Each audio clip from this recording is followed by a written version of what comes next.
Good afternoon, everyone. Welcome to Business Plans 101. I am really excited to have you here. I've got the room filling up already. It is really good to have you join me. And if you are in the Midwest, I am sorry. I apologize for the weather because it is a chilly, chilly one. Although it's a pretty day out.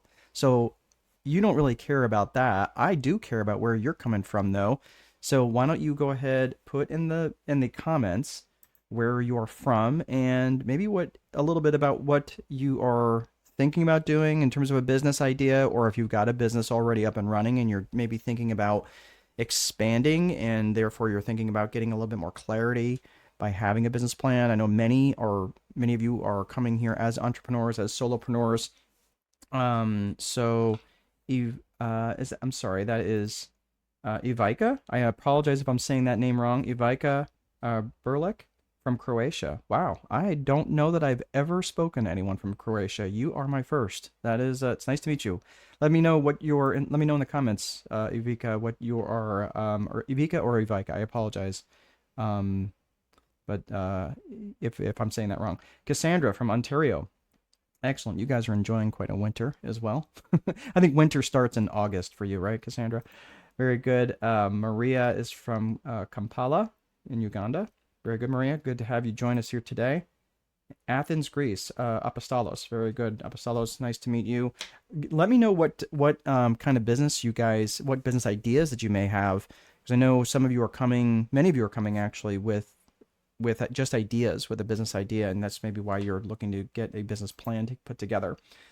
Diego, you are in Mexico, and Cassandra. Winter starts in December. Yeah, okay. I know better. I know better. I know it gets chilly up there kind of early. All right. Well, let me know what kind of businesses that you guys are thinking of. And the reason why I'm asking that is if you just have ideas for businesses, and I know if you're anything like many entrepreneurs, you have like a new business idea every time you get out of the shower. Am I right? If that is you, just let me know what maybe some of the more serious ideas are, so that way I can make them a little bit more relevant to you as we go through today in terms of the business plan. So, Cassandra is saying helping people, dance instructor, excellent, very good. And Ivica, I own two companies in financial consulting, excellent. So you already own two companies, very good. Already incorporated, fantastic. I love that. Taking lots of action early on. So what we're going to be talking about today, seems like you guys, some of you have already got different things down. Melinda is looking at parenting classes. Melinda, I don't think I saw where you were from. Let us know where you're from, Melinda. I'd love to. We've got people from all over the place. Yeah, the room's really filling up. So for those of you who are just coming in now, if you are just joining me and you're here for the next roughly hour and 15 or so minutes, it's going to go till 4:30 Eastern, so it's going to be about an hour and a half. I know some of you cannot hang around that long. That's totally fine. If you signed up through Eventbrite, you will be getting this on replay. If you're already on YouTube, you know where to come back to see this. So I just want to let you know that you will be getting a replay in this in your email inbox if we already haven't communicated. And let's see here. Vimbai is from Zurich. Welcome. Expanding my consulting and leadership coaching business from EMEA market into the DAC market. Okay, excellent. I'm not sure that I know what that is. EMEA. You'll have to help me out with that. So I'm not sure what that is. I'm trying to think. I feel like I should know that, but it's escaping me right now. Melinda's in Florida, rubbing it in. Excellent, thank you. I have lots of friends down there who love to rub it in the fact that I'm living in Indiana. Business Community 2.0 Apostolos combined with existing real estate agency that you own. Excellent. All right, very good. And Darcy, hello. Good to see you, Darcy. Let me know where you're from. Glad you're joining me from YouTube. And Apostolos says AI told helping people. AI too. Oh, gotcha. AI too. Helping people network and refer business. Excellent. Very good. All right. Well, we've got a lot of people joining me. So what I just want to let you guys know, we're going to be covering a lot of business plan stuff today. And yes, you will absolutely be getting a copy of a full business plan. I'm going to show you how to get that at the end. Because if I tell you now, what you're going to do is you're going to multitask and you're going to wander over to the site and you're going to download it and you're going to be messing around with that. And I don't want you to miss the stuff for how to use this stuff in advance. So I promise you, you're going to be getting all this stuff on replay. What I want you to do right now is just stay plugged in. Stay plugged in with me. Stay as engaged as you are right now, and I just want to make sure that you're asking good questions. You're staying engaged. I will be asking you questions along the way. This will not be one of those death by PowerPoint endeavors. I'm going to be asking lots of questions, and I'm going to be asking questions that maybe are relevant to you. So as much as I know a lot of people, I actually was surprised to find out that as many as a third are watching on their phones, which is interesting to me. I didn't actually really consider that when I was putting these things together. So I know sometimes the slides are a little small, but that doesn't excuse you from trying not to multitask. What we're doing is trying to train our brains, because for those of you who have the idea of the minute, right? I mentioned all the different ideas that you have when you're standing in the shower or walking on a treadmill or going for a run or driving down the interstate. All of those things are fine. That's when our brains are in our alpha state and we're creating and generating lots of ideas. And that's what's amazing about entrepreneurship. What's not amazing about entrepreneurship is wandering, right? Where you're not taking any direct action in any one specific direction. So you just kind of vibrate in place going, how about this? How about that? How about this? How about that? Right? You're not really taking any real traction, not really taking any real action or getting any real traction. So what I want you to do is just focus for the next hour or so, ask questions along the way, and I will come back to those questions as you ask them, okay? So go ahead, type them in there if you've got questions on the way. Just make sure that you give me some context. Don't just say like, yes, I like it. I have no idea what that means, because I might have said something 3 minutes prior and I have no idea what you're talking about, but I will do the best I can. All right, Vimbal says, oh, EMEA, gotcha. Europe, Middle East, Africa. That makes a lot more sense. Okay, I was feeling like I should know that, but I apologize if I what is DAC? DAC would be I don't know. I'm trying to figure out what DAC is now. Because you said EMEA into the DAC market. I feel like I should know that.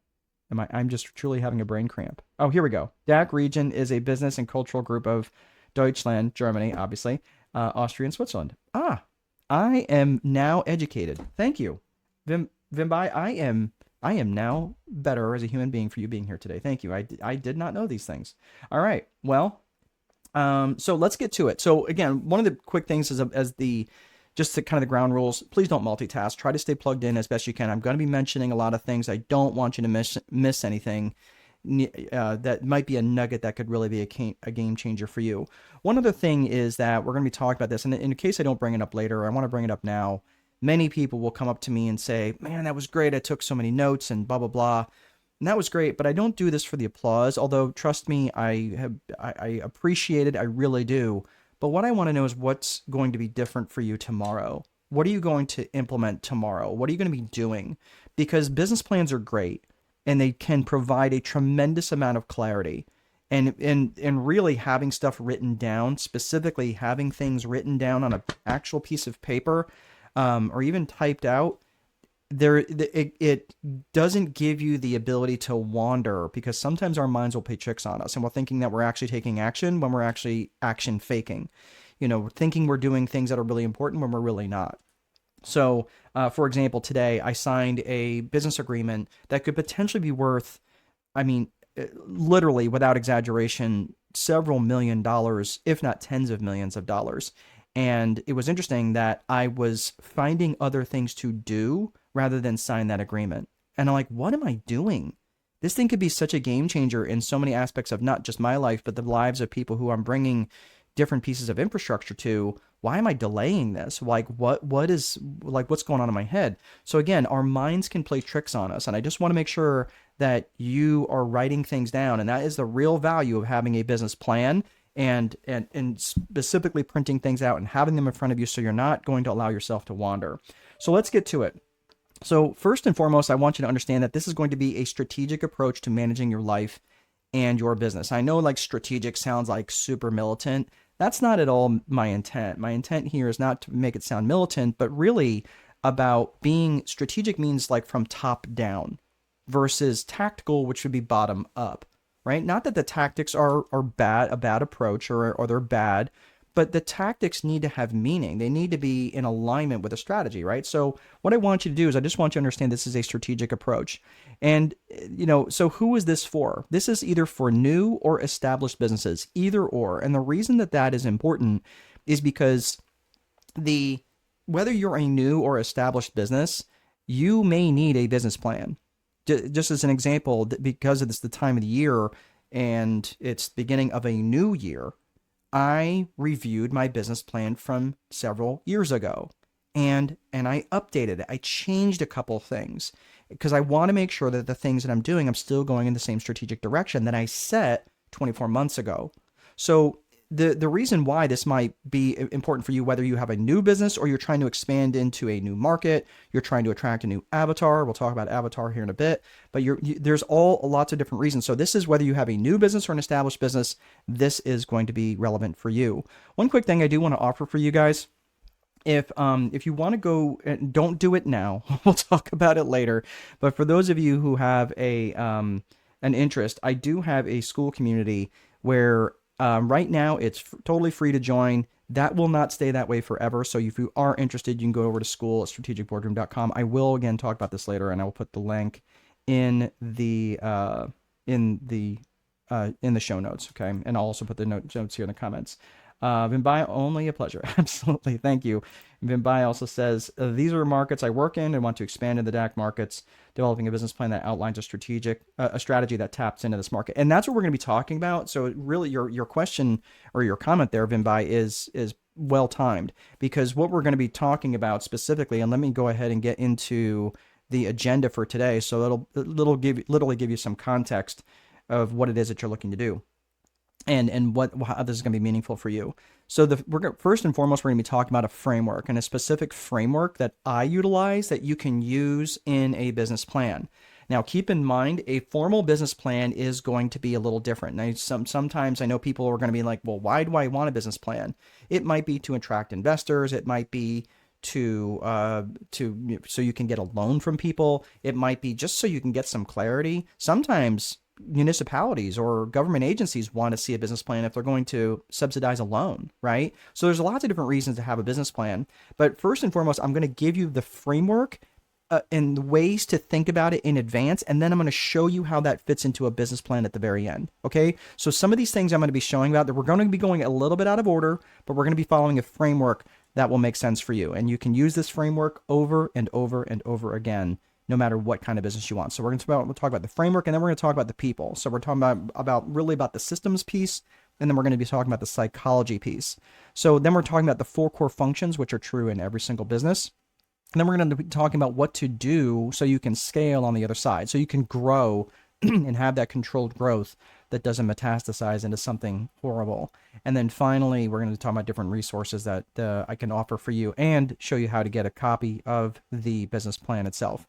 So let's talk about the systems piece. The systems piece is specifically what I wrote about in this book right here. And this book is sitting on my back shelf back here too. This is a book I published just last year in May, so it's not even a year old yet, called The Time Wealthy Advantage. For those of you outside the US, if you'd like to get a copy, you can get it on Amazon. I'm not here to sell or promote the book. I'm just telling you that you can get a copy of it if you'd like. It's also on Audible, and you have to listen to my voice. I'm sorry. But so some people actually said that they're like, oh, I'm grateful that you voiced it. And I was like, man, that is a lot of work. I don't know if you've ever voiced a book, but man, it's a lot of work. Anyway, so it's there. If you are in the US and you'd like to get a copy of it, you can get a copy of it. Go to strategicboardroom.com and click on the link right on the front page. But again, the reason I'm bringing that up is because that methodology, this Viper methodology, was what I talked about in the Time Wealthy Advantage. So this is what we're going to be going through first and foremost. So the Viper methodology it's an acronym, and it starts with vision, infrastructure, process, execution, and reporting. And we're going to be going through all of these sections and I will make them relevant to how they fit into a business plan. Not all of them will fit into a business plan. However, the whole point of a business plan is to take action on stuff, right? So I'm going to be talking about a few granular things to make this stuff actionable for you while you're trying to implement this business plan. All right. So let's first and foremost talk about vision. Remember, this is a top-down approach. It's strategy. Strategy is not like, well, put the bullet in the gun, right? It's like, it's like, mobilizing the whole force. So I just want to make sure you understand the difference between tactics and strategy. Strategy is the granular stuff. Strategy is the overall, the top-down approach. So that's what we're going to be looking at first and foremost. From a vision perspective, vision has two components. It is a personal vision and a business vision. Personal vision is simply, what do you want to do? Like, what do you want to do with your life? Where do you want to go? Personal vision really doesn't have anything to do with income generation. And I don't want you to think about income generation when you're considering your personal vision. For example, if you're married, what is your vision for your relationship with your spouse, right? What is your vision for your relationship in your marriage? Do you have a vision for what you want that to look like? And maybe some of you don't have a great relationship right now. And I'm not trying to be weird about it, because I'm telling you, several years ago, my wife and I were a disaster. And finally, like my faith is a big deal. So we put our faith where it needs to be in God and put that at the center of our relationship. And I really got clear about it with my bride and said, hey man, like, girl, I don't want to get a divorce, but we can't go on this way. Like, so I came to her with a vision for what I wanted my relationship to look like. I came up with a vision of what I want my relationship with my children to look like. A vision for my friends and my faith and my other members of my family, my friends, and even wellness and fitness and food and things like that, right? I want you to think about what you want your life to look like if it wasn't defined by income generation. So, and the reason why I'm bringing this up now, you're thinking, well, gosh, isn't this about a business plan? Yes. However, I would not be in integrity if I didn't bring this up, because people come to me and they're like, they describe me as like a business coach, which I understand why they do. I'm not a business coach. I'm a strategist. And as a strategist, I have to look at all aspects of what you put on the table. And part of what you put on the table is you as a human being. And let's face it, when things aren't right at home, things aren't right anywhere. When things aren't right with your health, or maybe you have a crisis in faith or whatever, if things aren't right in that aspect of your life, things aren't right anywhere. So I'm just saying, I want you to recognize that the personal vision is the main circuit breaker in your life. Right? So don't skip over that part. And I hear a lot of people, especially younger folks, well, yeah, let me make 50 grand a month and then I'll worry about that great life thing, right? I'll worry about that. The problem is, I have sat in masterminds and in conferences next to people who are making 6 and 7 figures a month, and their life was a disaster and they were a mess. And they never got that better life. And many of them were like, more worried about getting an extra comma in their bank account than they were about having that best life. So I'm not going to spend a lot more time on this. I just want to make sure that you understand. Please spend a few minutes on this and keep revisiting that, and not just having a vision board. That's great, but constantly revisiting it and revising that. Some of you are not some of you are more kinesthetic. Like, I'm kinesthetic, which means I literally have to write on pieces of paper. Like, I have these little index cards with an actual pen. And because I'm a kinesthetic, right? Meaning I have to touch and feel things. Me having a vision board doesn't really do much for me. It's like more like an art project. So having that vision, that personal vision, is really important. Then I want you to consider your business vision, right? How are we going to get there? And so many people, and this is how you're going to reverse engineer that business that's going to deliver that great life for you, right? And here's the interesting thing, is that the danger in creating a business vision without ever creating a personal vision is that you end up creating a life that exists to serve the business. And again, like I said earlier, it just sucks. So I just want you to spend the time. Yes, we're going to move on from personal vision, but I just want to make sure that I want you to think about this. And this is the last piece I just want you to consider when you're creating your personal vision, is consider your 100th birthday speech. Like, you're turning 100 years old. Who would you want to be there? What would you say in your 100th birthday speech? Maybe, what would you want others to say to you after you were done speaking? And then finally, what would be the message that you would want them to carry outside the room when you were done speaking? So I just want you to think about these sorts of things right now, and just go ahead in the comments right now. Tell me, do you have, from a 1 to a 10, 1 meaning not clear at all, to 10, I'm super, super clear, and it's written down. Okay. If it's not written down, it's not going to be more than a 5 in my opinion.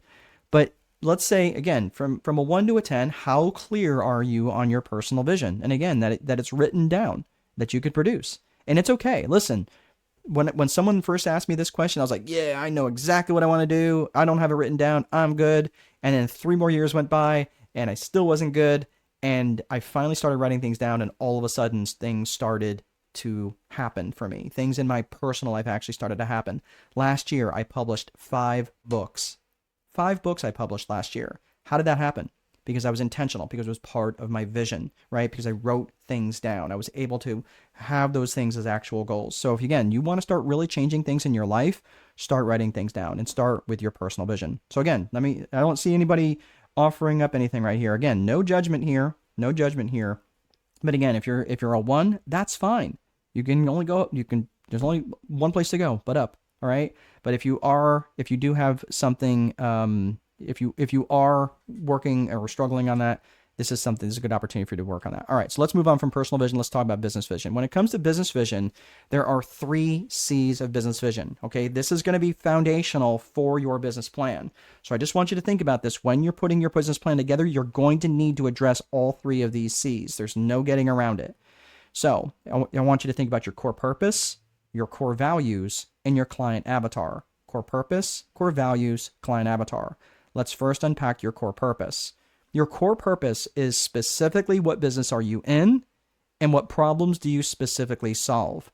And it's really important that you are specific, because if you are not specific and someone comes to you and says, well, what is it you do? Right? And you're like, well, I'm in real estate. Okay, that's great. But what do you do in real estate?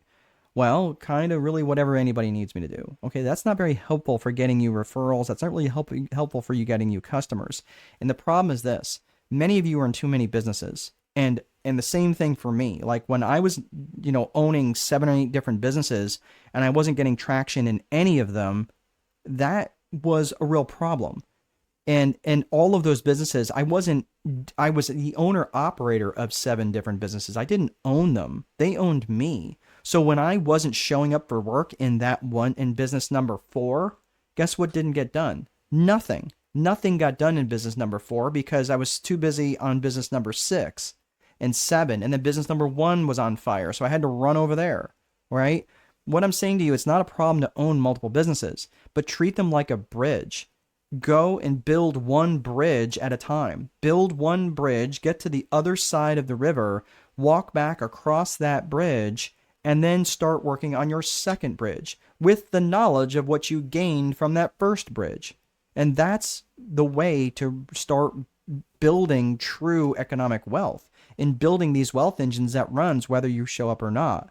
I have a rental business, I have a property management business, and both of those things run without my input. In fact, I spend maybe a couple of hours a month on those businesses. I have to make decisions. I have to write some checks sign some checks every now and again. But that's about it. There's not much that I have to do, which allows me to do things like this and not have my phone ring every 5 seconds. It allows me to write books and teach people like you folks that's not gonna have me distracted and doing other things. So I want you to pay attention to that paradigm and be really specific about what business that you're specifically in and what problems do you specifically solve. Next, moving on from core purpose is the core values. Now, core values, this I know sounds super squishy. Okay, so I want you to think about this. Mumbai says you're 7 on your personal vision. That's excellent. Good. So we got a little bit of work, right? I'm probably about an 8.5 right now. So not that it's a competition, but I'm coming into 2026. My personal vision was about a 7 too, right? But I've also worked on this and I've been doing this for quite some time. But I always, I'm looking for at least a 9, like from my life, right? So good for you. All right, so core values. I know it sounds a little squishy, but here's the interesting thing about core values. When it comes to your core values, you're going to ask yourself what matters to you about this business and how would the world be worse off if you went out of business. These are really important questions to consider, and really, your core values of the business are really just an extension of you. So think about this for a hot second. if you're thinking about like, does anybody ever had a person who's wandered off the reservation in their life, right? So they're basically heading down a path that you can't follow. Well, yeah, we've all had that, right? It might have been a friend, it might have been a family member, it might have been a love interest, something along those lines, right? They were doing things or heading down a path that you just couldn't follow. And the reason that you weren't willing to follow them is because it violated a core value for you, right? Now we all have number of values, right? I value peanut M&Ms, but I don't value peanut M&Ms to the point where I'm going to go to war over them, right? Someone breaks into my office and says, "Give me your peanut M&Ms." I'm like, "Dude, take my peanut M&Ms," right? They come in and break into my house and try to harm my family. They're going to be met with some ferocious resistance, right? Because that violates a core value, right? So it's basically something that you value enough to get you up off the couch to actually take action. That's important. And why is that important? Because the core values define your company culture. Think about that. Your core values define your company culture, and your company culture and your company brand have an inextricable link. So the people outside of your business will experience your company culture in a way that's really, really important. And if you're ever looking to exit a business and sell that business to someone else, I'm telling you, they will pay a lot more money for a company that has a very strong positive culture and a very strong positive brand.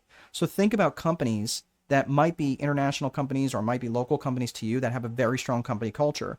Chances are they have a well-defined set of core values. Maybe they're not written down, but they do have a well-defined set of core values in terms of what would be allowed and what will not be allowed.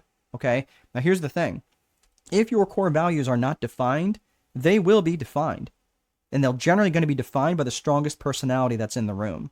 Now I'm thinking like, how does this have anything to do with a business plan? It has everything to do with a business plan, because most small businesses, and this is very, very true, even businesses surprisingly enough that have 40 and 50 employees plus, then they're technically small businesses, but I'm saying they're not small operations. I mean, they're sophisticated operations, but they still operate without a set of core values. Don't be that guy. Don't be that gal. Have a set of core values that mean something to you, because again, your business is just an extension of you. So consider internally what a core value means to you and how that's important to you, and extend that to your business. Okay. So I want you to think about that in terms of your core values. So we talk core purpose, we talk core values. Now let's talk about your client avatar. Your client avatar is who specifically and ideally do you want to serve? This comes into target market and target audience. This is where this conversation starts to come into play. And that is absolutely something you're going to be doing in your business plan when it comes to a market analysis. So think specifically and ideally, who do you want to serve? And you want to break them down into three areas. What are their geographics, their demographics, and their psychographics? Their geographics are where they are, right? We had that conversation with Ben Bai earlier on, right? He was talking about, moving towards more towards Germany, Austria, and Switzerland, right? That's an area where he wants to be in that DACH region. So that makes a lot of sense. So that is a geographic area where Vinbai wants to operate. So now I would say, okay, great, but what about their demographics? Who are they? Are they married? Are they young? Are they old? Are they single? Do they, like, what's their, what is their wealth level, right? Do they have high wealth or low wealth, right? What's their education level? Are they highly educated or not very well educated? Think about their demographics and in terms of who they are. And then finally, their psychographics. Their psychographics is how they think and how they buy. So think, and this is extremely important to be able to reach them in your marketing. So in the 4 core functions, we're going to be talking about which are lead generation, sales, operations, and accounting. We'll come back to that. But when you start thinking about your psychographics, how they think and how they buy is incredibly important for you to know, because otherwise your marketing dollars are going to be very, very inefficient, right? So think about this in terms of the psychographics. Think of the phrase ALIA, A-L-I-A, their attitudes, their lifestyles, their interests, and their aspirations and goals. Think about this for a second. If I knew your goals, okay, so Apostolos, if I knew Apostolos's goals, and I knew what it was that he was trying to reach or trying to hit, doesn't it make sense that I could say, hey, I can offer you this product or service, that way I can help you reach that goal? If for example, if let's say someone was in the United States and I knew that their goal was to get married and have and experience home ownership, right? And they were, and I just found out, hey, they're getting ready to get married and now they're potentially wanting to buy a house. Wouldn't it make sense if I knew that goal in advance that I could help them? And specifically, if I knew what kind of lifestyle they lived, if they wanted to have a bunch of kids and sell them a 4-bedroom house, or if they were just more of a young jet setting lifestyle and they were like going to delay having kids until maybe later and they only really needed a 1-bedroom loft. Doesn't that make sense? If I knew their goals, their aspirations, if I knew their attitudes on things, if I knew their lifestyle, if I knew what they were interested in specifically, if I knew they were interested in NASCAR or American football or World Cup or whatever, wouldn't that make sense? This is really, really important. And I can't overemphasize this enough, especially when it comes to your target audience and your target market, because it's also going to be important in terms of where you're going to market to them. Are they on Facebook? Are they on Instagram? Are they on TikTok? Right? Most of my people are not, they're on social media, but a lot of people come to me through YouTube. A lot of people come to me in various ways. Many of you have come to me honestly through Eventbrite. And because I know the type of people that are on Eventbrite. They're serious. They're taking time out of their evenings or afternoons to educate themselves and get better. It's interesting because when I hold these sessions later on, I get a much less serious crowd. These are people who come in, they're kind of trolls, and they just kind of blow me up, right? And I was like, interesting. So really this time slot has been due to testing. I've tested this, and most of the people who come on here are very, very serious, which again speaks highly of you folks. So I just want you to understand that all of this is around testing, and it's about understanding the psychographics, not only the geographics and the demographics, but the psychographics of your ideal avatar.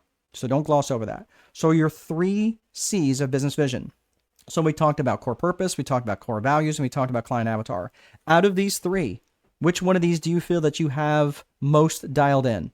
The core purpose, your core values, or your client avatar? Which one of these do you feel like you've got really dialed in, and which of these 3 you feel like you really need to work on? Go ahead and type that in the comments. I'd be interested to hear what you guys have to say. Which one do you really feel that you've got dialed in out of these 3, and which ones do you really feel that you've got to do a little bit of work?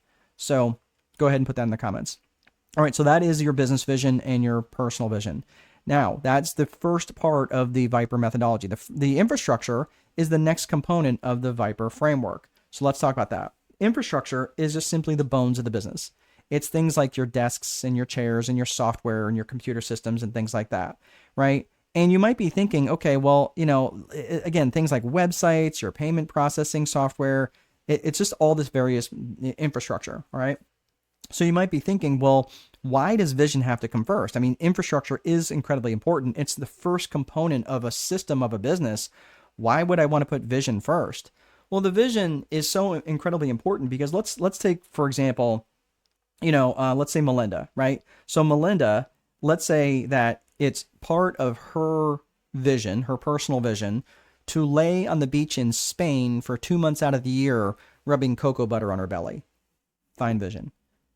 Okay, well, if she creates an infrastructure that's going to require her to return emails and phone calls in a timely manner, that's going to be a horrible experience for her when she's trying to lay on the beach and rubbing cocoa butter on her belly. Okay, so you want to have that vision, that personal vision and that business vision component worked through, or at least ideated, and then you're going to build an infrastructure that's in alignment with that. Does it make sense? All right, so that's what I'm saying. Like when I want you to think about your vision, when you're putting together your infrastructure, your vision has to come before infrastructure. So that is the Viper methodology in terms of vision, infrastructure. Now let's talk about process. Process is simply how you do stuff. It's how you do things.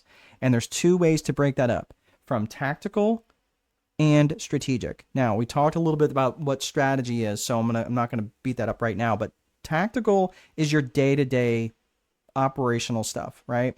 It is things that you do. It's just basically how you do stuff. It's your standard operating procedures. It's your checklist items, right? It's your day-to-day activities.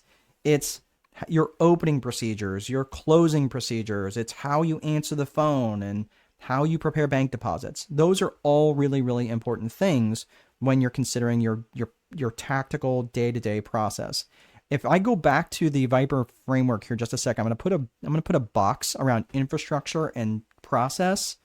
The box that exists around infrastructure and the tactical part of process, that's the system part of your business. That's it. There's really no much more complexity than that. And people try to say, oh, it's, systems and processes. Yeah, systems and processes are very, very important for sure, but they're really not that complex. It's just about the basic bones of your business around your infrastructure and your tactical day-to-day processes. That's it. Okay, so not to minimize those things. They are important, but you have to consider those. All right. So we talked about the tactical day-to-day stuff. Now let's talk about strategic. So I want you to think about it from this perspective. So there you are. You just built this system. You built this battleship or this warship, right? Sorry, I'm a Marine, so I tend to use references like that. But you built this battleship and it's sitting in the harbor. Okay, you've got this infrastructure, your process. That's your battleship. Well, you don't just want to leave that battleship sitting in the harbor just to get beat up against the dock, against whatever economic winds happen to blow through the area, right? No, you want to take that thing out of the harbor and go make some trouble, right? Well, that's what strategic planning does as part of the process component. So strategic planning involves three main areas. It involves people, purpose, and promotion. People, purpose, and promotion. The people component is thinking about who you're going to need. Who are you going to need for this? So think about this from just a perspective. When you're putting together your business plans, you are going to have to hire other people, especially if you're looking to grow, especially if you're looking to scale. Growth and scale are not the same things. Growth can be like 10%, 20%, 30%. Scale's like 300%, 500%, 700%. Like that's what's the difference between growth and scaling is. Growth and scale, like you might have 10% growth or 20% growth, but scale is a completely different metric. It's exponential, whereas the other one is more geometric. So I want you to think about this. In order to have true scale, you have to bring people on board. And the people component is just the people that you might be thinking, well, who do I need to do this? Many entrepreneurs think too much about how do I do the thing and not who do I get to do the thing. That's really, really important. So I want you to think about that is don't just think about how to do the thing, but who do I need that can help me with this?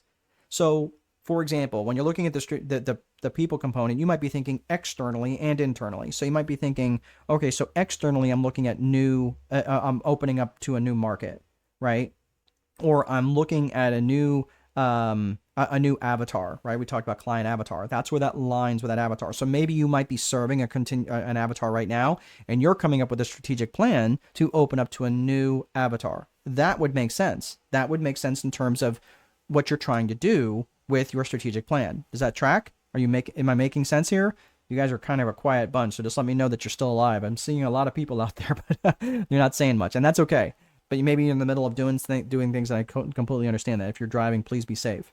But here's the thing, is like you have to consider the people component of the strategic plan. And that also involves internal. So you might be thinking of who is in your organization that you need to tell. Who is in your family that you might need to tell, right? Like, because you're going to need to enroll these people into your strategic plan and let them know that, hey, I'm going to be busy for the next couple of months. Okay.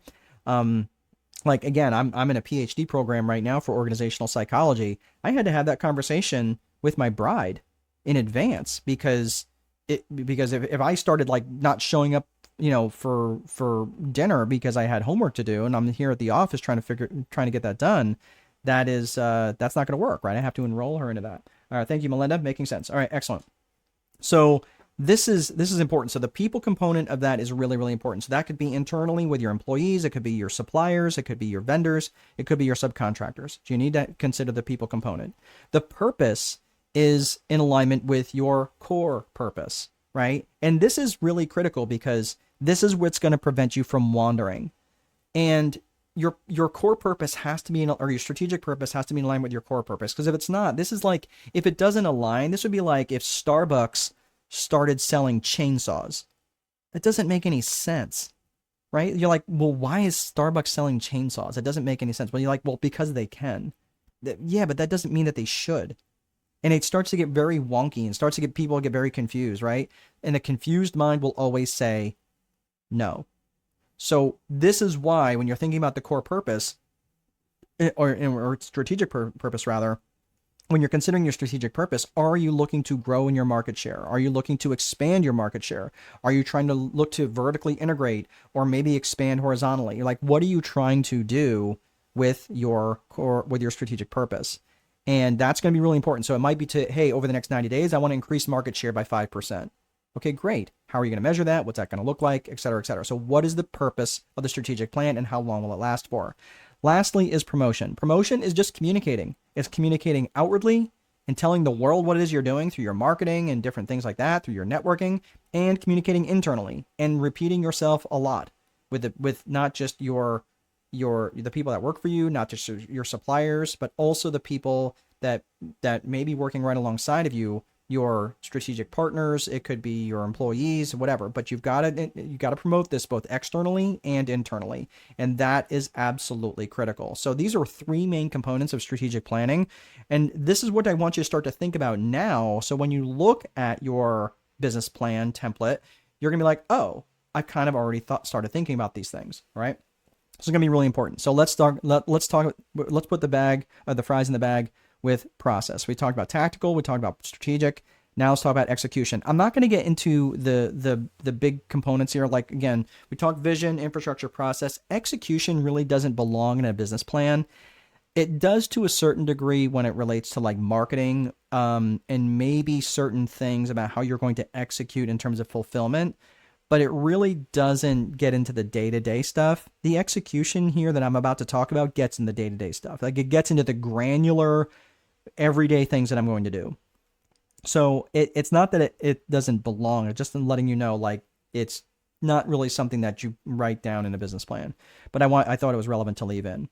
So execution, this is a great quote that I like from George Patton.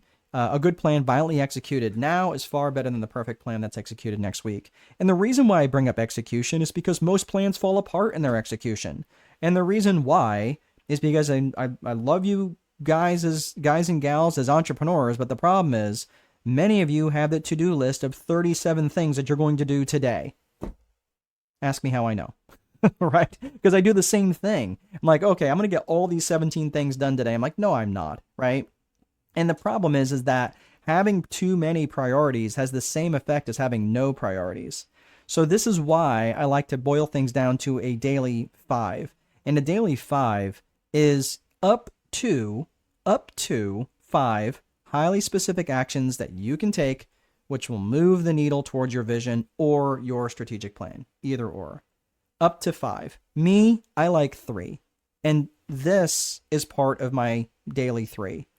Because for me, if I start doing daily 5, I'm running hot if I'm doing 5, especially if I'm doing 5 every single day. Like, I cannot keep up that pace. In fact, prior to this call, I had to close my eyes for 10 or 15 minutes just because I was overwhelmed, and I don't know what, like, not overwhelmed. That's not really that's not really appropriate for me. I don't really get overwhelmed, but probably just like numb. Like, I needed to like close my eyes because I had too many things I was trying to process, and I did. I cleared my head. Now I'm really good to go.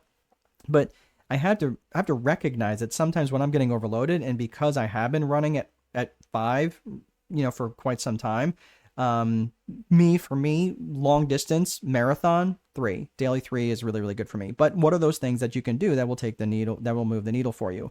What are the things not? Let me just go back to this really quickly. What is not part of a daily 5?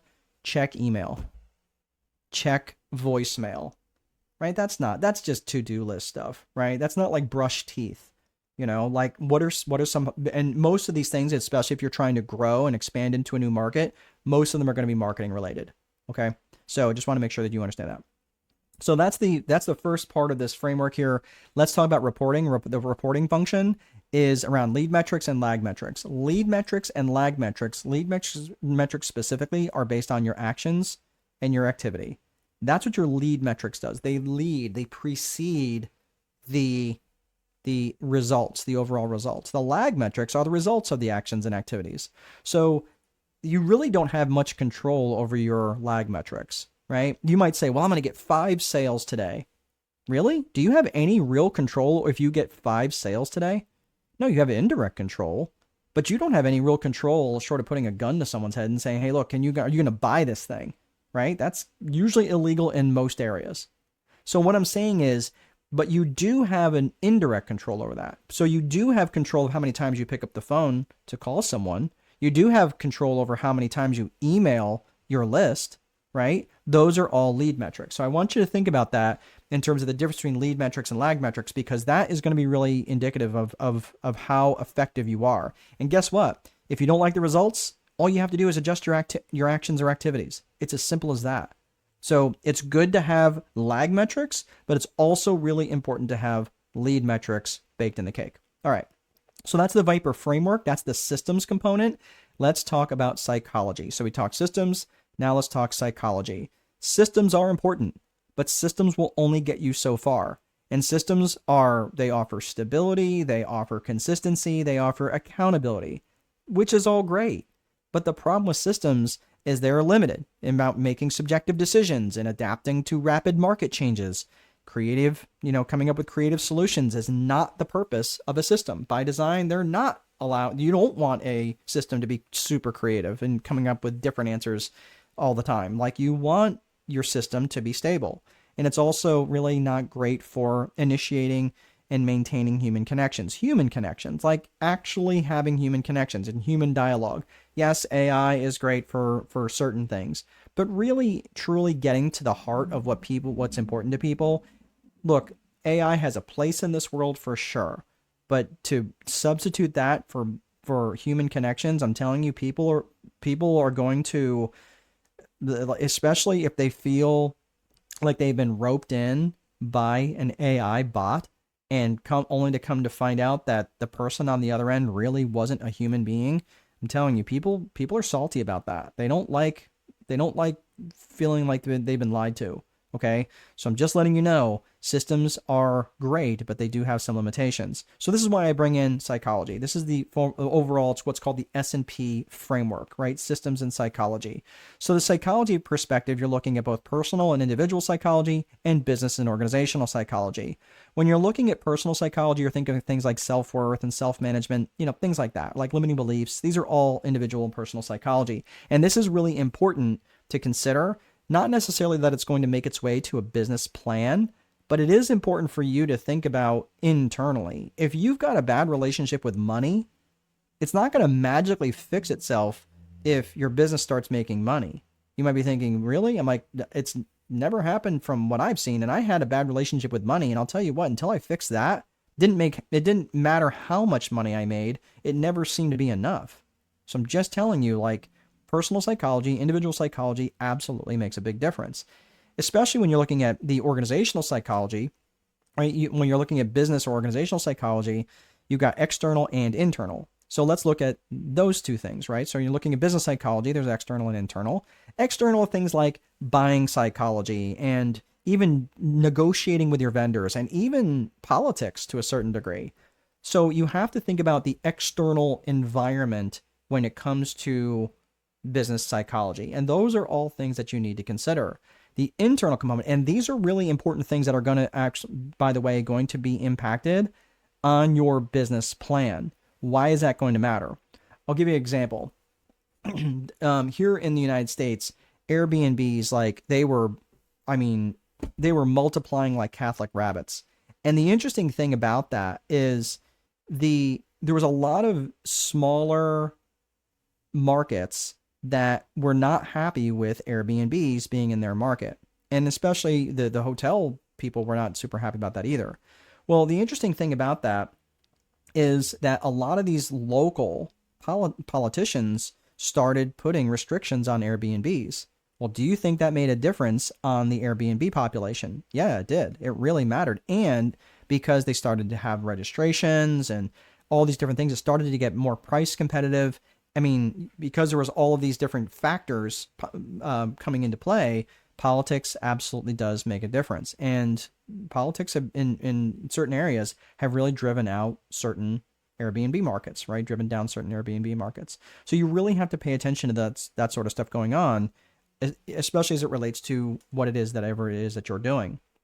And like I'm not ready to say publicly what this latest business endeavor is that I signed, but I have to make sure that what I'm signing is actually legal and enforceable in areas that I'm doing, because I'm not going to do anything that's illegal or unethical. So I just want to make sure that it's right, and it probably is. I mean, I'm just doing my due diligence, right? But this is why you want to consider these things when you're putting together your business plan. Another thing to consider from an internal perspective, this is the internal side of business psychology, is your management and your leadership. Now, management and leadership, I'm not going to get too super in the weeds on management specifically, because management and the difference between management and leadership is about unity and unification behind a common message. Management is about differences. And management, I feel a lot of management problems could be handled if leadership was solid, if leadership was in a good spot. So I'm going to be hitting on this just for a second. Again, as you're putting this together in your business plan, I want you to think about the type of leadership that you're going to be providing to your organization. The three pillars model that I look at, and again, like I mentioned, I'm in a PhD program for organizational psychology, and we talk about leadership a lot more than I was expecting. And it's interesting because there's so many folks who have such horrible relationships with their people. They are not good leaders. And they just think that just because they pay them, that they should do what they say. And that is not a way to lead at all. So to make this interesting, or make it more relevant to you, this is where I looked at three main premises. And no matter what model of leadership that I've looked at, these three pillars have been true across the board. And that is trust, vision, and communication.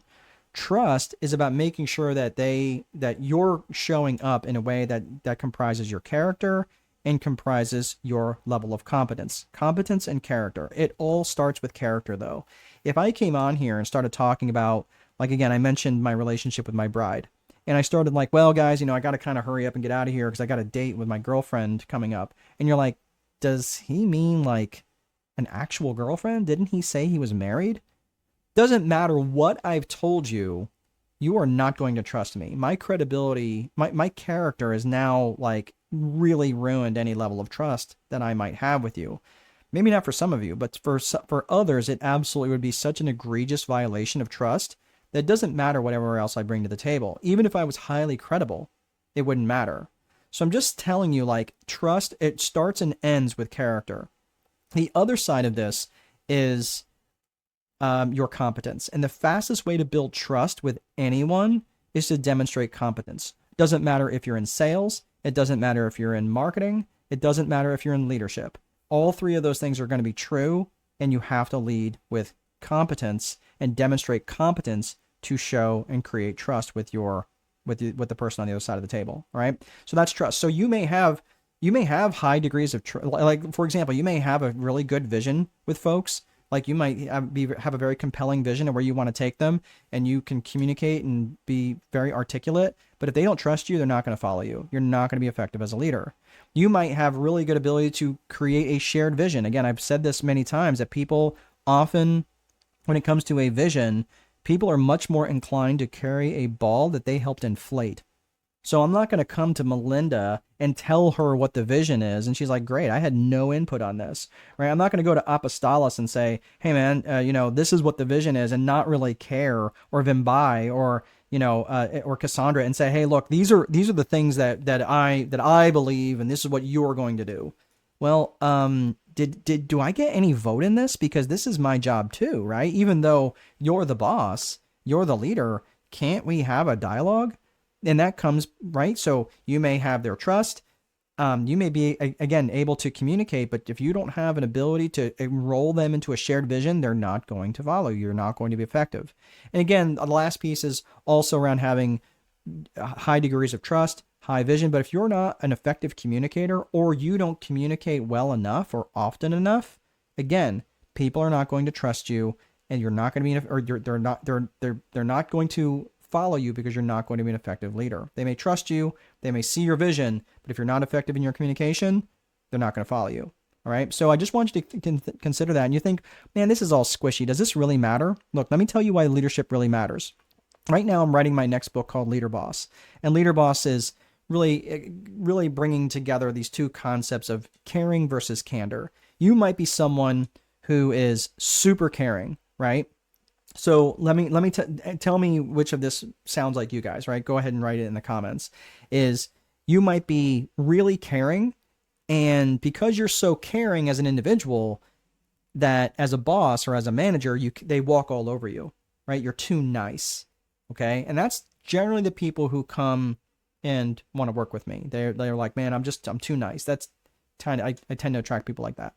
On the other end of the spectrum is that people have too much candor. Is they just kind of tell people the way it is. They don't care about their feelings at all. They just kind of tell them the way it is. And because they have too much candor, right? They may not get walked all over, but no one is going to give them one extra ounce of effort in their work. They're giving them no discretionary effort or time or anything else. They're like, look, I just work here, right? I just check my brain at the door. I'm here at 8. I'm leaving at 5. Don't ask me to do anything else, right? Don't even ask me to come. Don't even think about calling me after work, right? And that's the problem, right? So being an effective leader, especially a leader boss, is you have to have a balance of both. You have to have an effective amount of caring. You have to be able to care, and you have to be able to have tough conversations with them when necessary. And that's what I see a lot of bosses, especially leader bosses, especially people who have smaller businesses, they really tend to struggle with these things. So this is something where a leader 5 company, this is something that I've seen. So if any of these, if either of those resonate with you, let me know. Like, hey, I lean more towards caring or I lean more towards candor, right? Put it in the comments. So this is something where I see the level 5 leader companies. A level 5 leader, this is something that was defined by both John Maxwell and Jim Collins. So John Maxwell, he talks about a level 5 leader that's like a pinnacle leader. Like that's the leader who develops other leaders.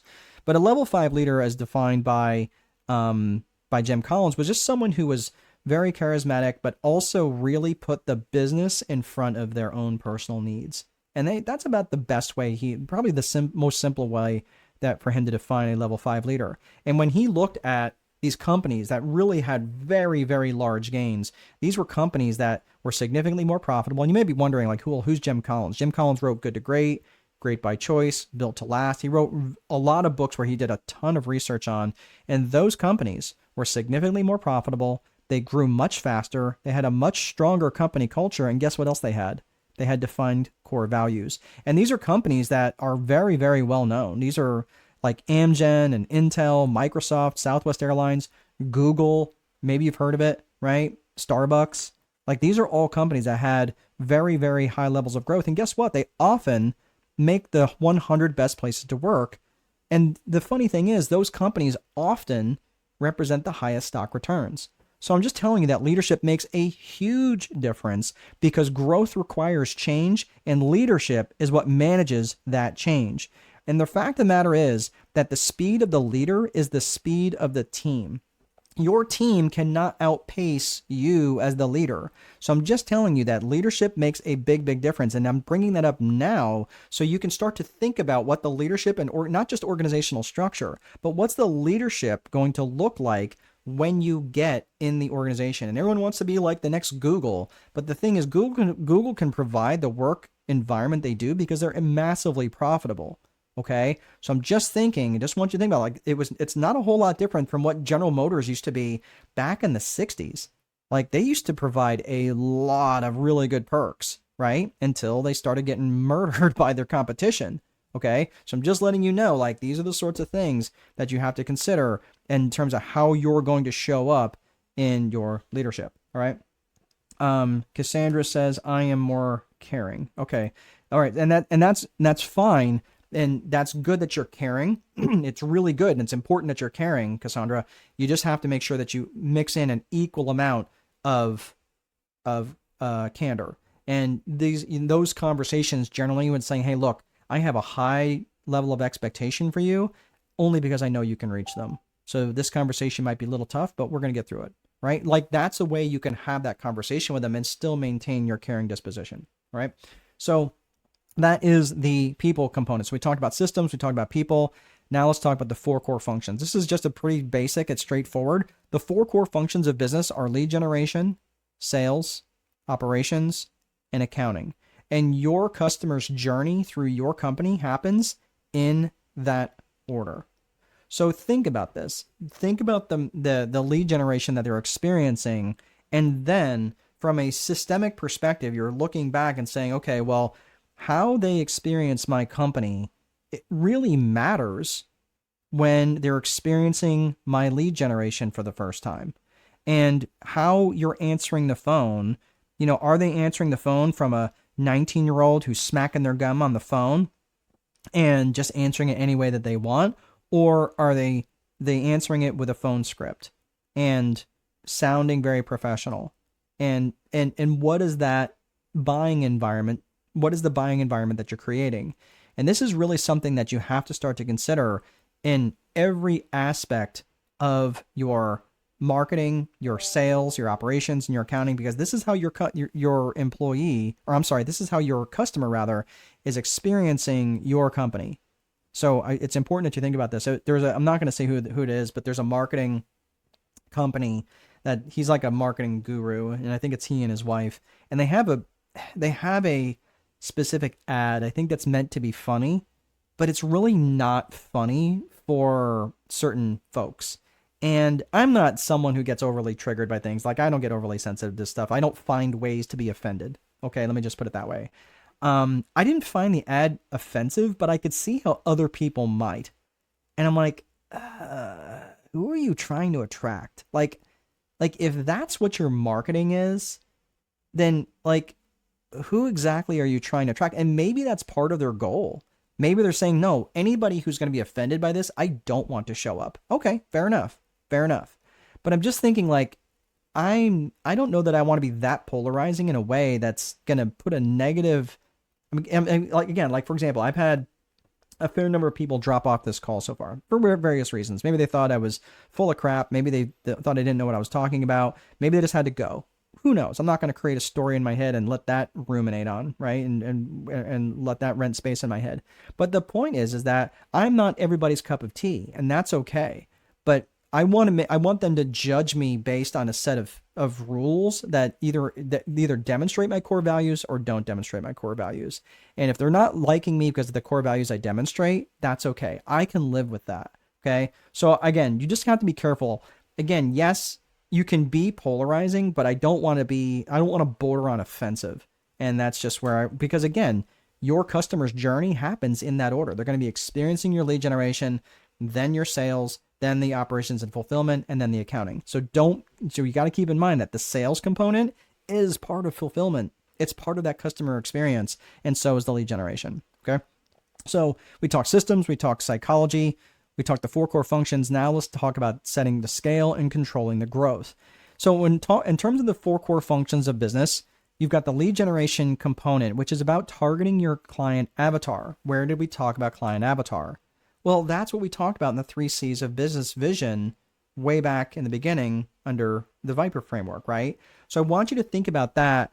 And when you're thinking and considering your client avatar, you know exactly who you want to work with, and it's easier for you to direct your marketing towards them. And these are the types of people that I bring in with the most money and bring the least amount of drama. And I don't know about y'all, but I don't want drama showing up at my door, right? I'm 53 years old. I've got a 3-year-old daughter. I've got enough drama, right? Right? She's amazing, but she's very dramatic at times, right? And I love that kid to pieces, but like, what the heck? But the thing is, I don't want clients who are bringing me drama. I want to make sure that I'm bringing in a client avatar who's aligned with my core values.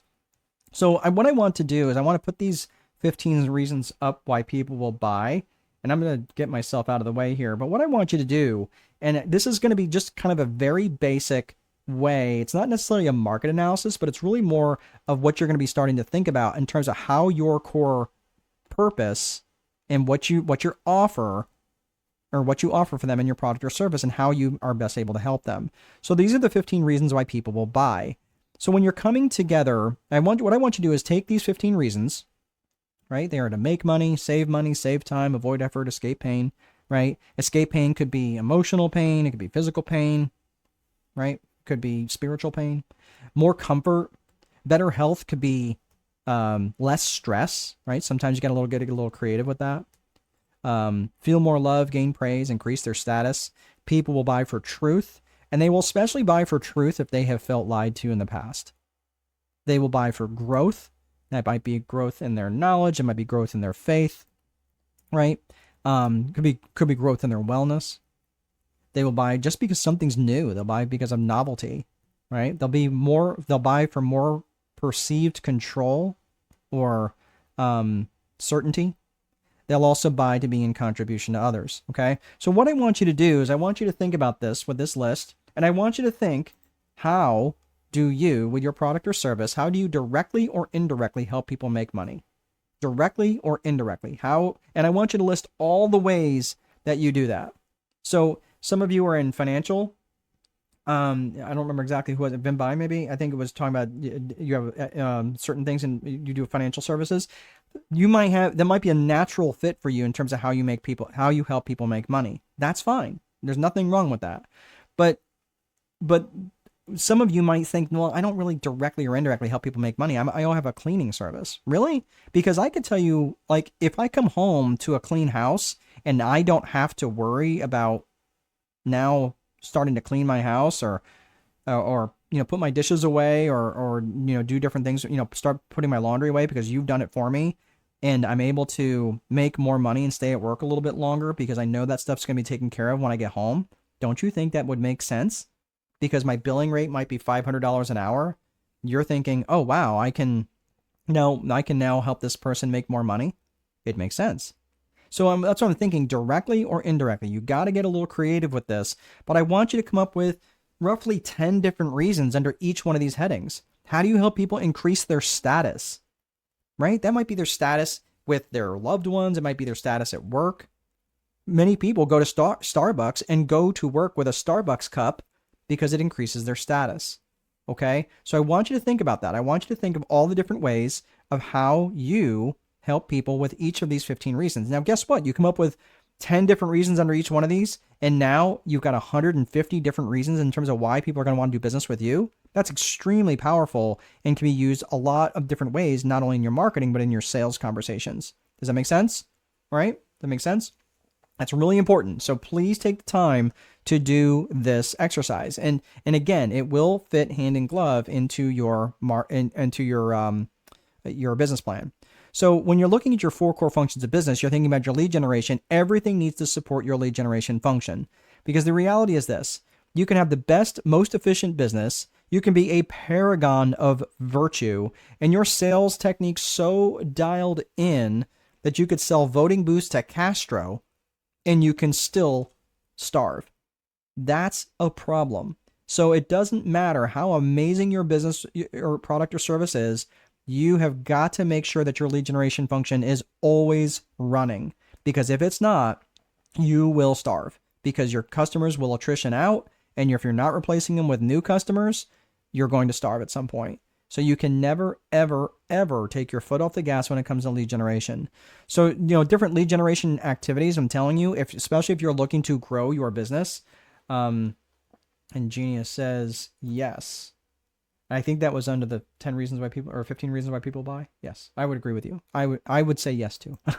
But in terms of the lead generation activities, look, honestly, 60 to 70% of your daily activities, if you're looking to grow your business, need to be around lead generation activities. And most people do the opposite. Most people get sucked into 60 to 70% of their day putting out fires, maybe 10 to 20% at most being a little strategic in terms of the direction they want to head in, and maybe 10% towards lead generation. It's completely backwards.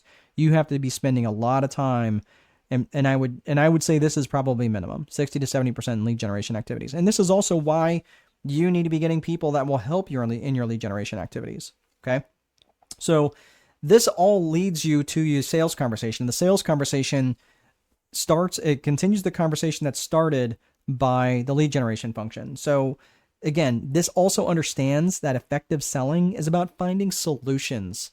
It's not about holding people's heads underwater until they say yes, right? That's not at all what you're wanting to do, right? You want to make sure that people have it's about finding solutions and not necessarily just trying to get someone to say yes, right? It's getting a customer, not just getting a sale.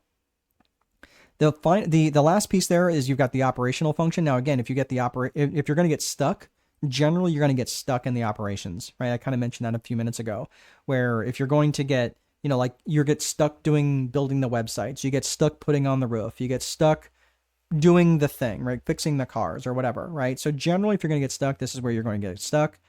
If you're going to ignore something, generally you're going to ignore the accounting. And it generally sounds something like this. Well, I have more money in my bank account this month than last month. I must be doing okay. I have said those exact words, and I have a degree in accounting. Okay. So I want you to think about this. Look, if you said those words, it's okay. But this is where I want you to stop and think about it. Look, are all these things the same skill set? No, they're not the same skill set. Lead generation and accounting have a similar skill set, but they're not the same thing, because lead generation and accounting really are very metric. They're really about rules and really about testing, right? The lead generation is about testing and testing metrics, but accounting is about metrics as well. But most people would say, well, lead generation and sales are very similar. They're not. They're not exactly that similar. They're not. They're similar, but not the same for sure. But they are definitely not the same skill set. So I'm just telling you, this is why many business owners struggle, and this is why many business owners have trouble growing, is because they're trying to do all four of these things because they are not the same skill set. And again, at the end of the day, I'm telling you, I am the worst, least qualified person to do my own bookkeeping, because I know I will not do it. I will find anything else to do other than my own bookkeeping, even though I have the skills to do it. I just won't do it. So I'm just telling you, this is why you may need other people. And when you're bringing other people into your organization, guess what they need to be aligned with? They need to be aligned with those core values. Again, here comes again that second C of business vision. It's coming around like a bad penny. Again, thinking about your core values. You're going to be hiring people that align with those core values. Like I said earlier, your core values define the company culture, and the company culture and the company brand share an inextricable link. You cannot separate those two. And the interesting thing is when you have your core values well defined. And I want you to think about this. Your core values are what's going to create unity in your organization. They're going to make you a far more effective leader. And it's going to give a true north for people to make decisions by when you're not around. And core values create unity, and vision thrives in an environment of unity. So please don't skip over all these different things. I know I brought a lot of different things up and, different areas around how to scale. But right now, as we're getting into the business plan and setting you up for success, beyond today, there's 9 different components to a business plan. I'm just going to highlight them here. They're really not going to get into the weeds on this. We've been on the call about an hour and 15 minutes now, so I want to cut you guys loose. But I also want to give you an opportunity to download the business plan. Costs you nothing. You don't even have to enter in your email address or anything like that. You just go to the website. I'm going to show you how to do that. But the 9 areas starts with industry, then your product or service, right? So we talked about industry, which is what, right? What business are you in? And then the product is what problems do you solve, right? What's your product or service, right? What's your offering? Your target market, what does that sound like? It sounds like your client avatar, doesn't it? Right? And your target market and your target audience. We start talking about demographics and market size. Remember, who are these people? Where are they? Why would they buy from you? We didn't really talk about competition, although I do think that is important to know when you're putting together a business plan. And the reason why for that is because it really enables you to see what other offerings are out there and how you can be different from them. Because if you are getting into a business, and this, I didn't make this big point here, but I make this point a lot in Marketing Magic. I think that's coming up on Wednesday if you guys want to sign up for that. But differentiation is absolutely critical, because if you're going to be going into a business where you have a Me Too product, oh, you do this, I do this too. That's a Me Too product. And the only way for a customer in their mind to differentiate is on price. And when you're competing on price, I'm telling you, it's a race to the bottom. I do not like to compete on price. So that's where you start considering when you have differentiation, you start thinking about your marketing strategy, and you start thinking about the critical risks and your SWOT analysis, your strengths, your weaknesses, your opportunities, and your threats.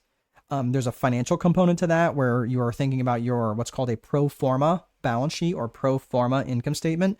Don't worry about if I'm using a fancy word. Pro forma just means projected, right? It means future. Okay. So if you hear that, like, oh my gosh, I don't understand what a pro forma is, right? You're fine. It'll be demonstrated on the template. And then, of course, metrics and milestones of how quickly your business will be growing and how you project it to grow. So if you'd like a copy of this, go to Strategic Boardroom, and you can do this now if you like. I'm going to get myself put down in the corner so you can see what I'm actually doing here on the screen.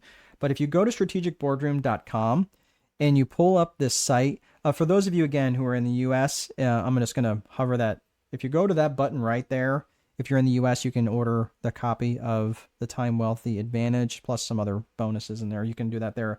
If you're outside the US, please order it from Amazon because they can do fulfillment like significantly faster than I can do.